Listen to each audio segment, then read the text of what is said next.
Welcome to Otakus and Geeks.com reviews. Justin here, and today we'll be reviewing episode 1 of Elegant Yukai Apartment Life. Here is a brief synopsis of the overall show. Inaba is forced into an awkward living situation at his uncle's house after his parents pass away. Big freaking whoop. Oh my goodness. Anime cliche number 1. We will get to that. Let me finish this up. He decides that when he goes to high school, he's going to live on his own and finds a ultra cheap apartment named Kotobuki.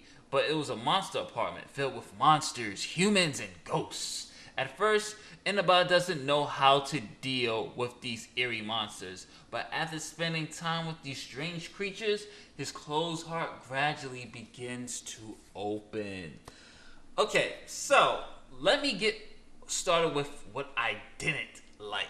As you heard from my just reaction when I read you guys the synopsis, the parents are dead.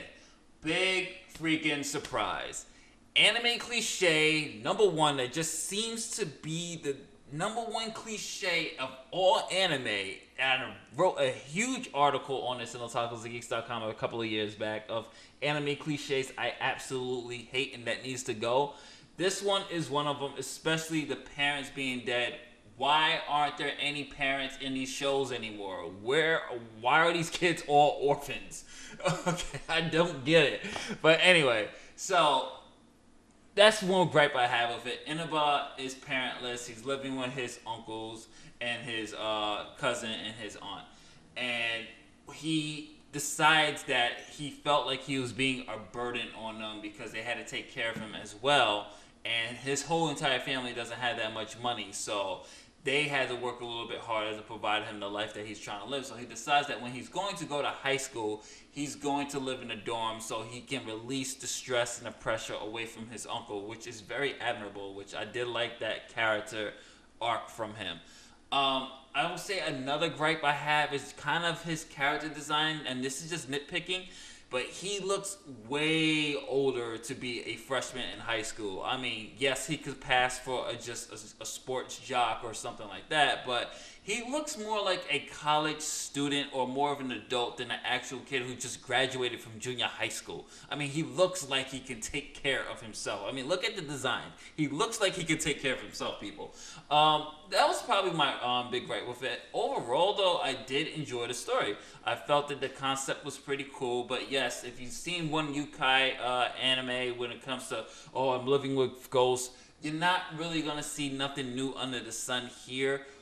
You have your exorcist character, which gets introduced. You have kind of like the mentor character, which is going to teach him the ways of living and dealing with ghosts. And I guess they're going to allude to him being trained to deal with them as well. But overall, the whole concept of it was pretty cool. And one thing I did like, as much as I complain about the anime cliche, I do have to give him credit for the way there's this one scene of how he describes what happened and how he felt with it. It was just a beautiful animation with the cherry blossoms falling, and he's describing his backstory of his parents' death and everything else.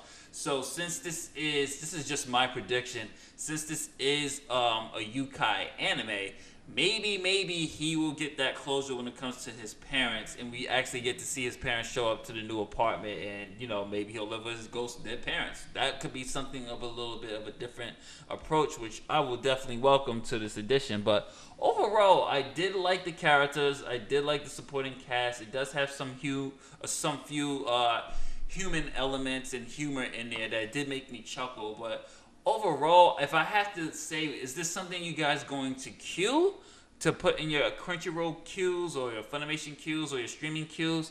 I will say give it a shot and see what happens later on. This episode 1 was basically more of a character introduction to Inaba and his world, and it does establish certain character arcs that we're going to see later on, like the Exorcist's progression since she's just in training, how Inaba is going to have to adjust to school life and then coming home to living with ghosts who are rowdy and different forms of spirits. So, I mean, it does definitely set the tone. It does get you immersed into the world. So, I'm going to give this out of, let me see, star-wise, let's see. I'm gonna give this one 4 out of 5.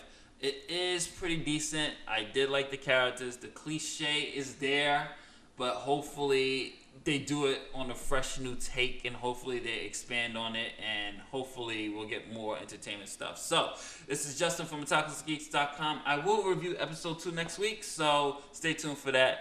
For now, later days.